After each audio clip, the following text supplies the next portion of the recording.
Here again to make another inspiring and awesome video for you guys about relationship. Nathan Parker, Certified Relationship Life Coach. Coming at you from Indonesia, Jakarta. My new hometown, a place I decided to go adventure with God and see what would happen. So today you may be wondering about the message title, What About Running? It's I kind of do it to provoke thought. What about running? Well, myself personally, I love to run. I love running.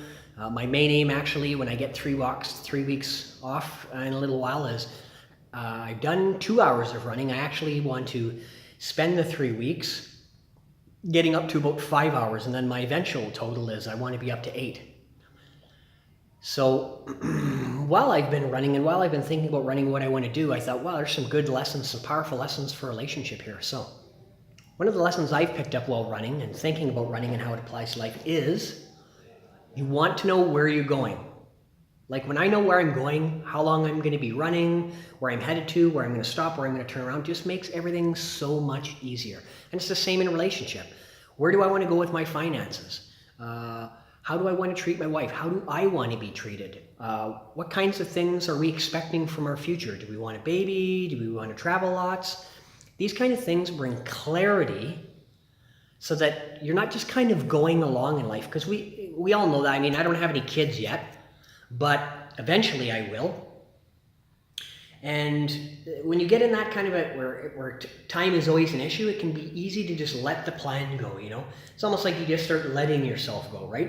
When you start letting things go, you start expecting less of what it is that you desire to have in life. So one thing you want to know is plan out where you're going financially, how you want to be treated, what kind of relationships do you want to have, what kind of conversations do you want to have in relationship. I mean, all these things need to be thought about. That's why it's great to have a life coach. It's because they inspire thought about life and the way you're doing it. They challenge you to think about every area of your life and to get the most out of it. Second off is anybody who's been married will tell you it's not easy. You have two people coming from two different worlds, two worlds, so to speak, colliding, and it's tough.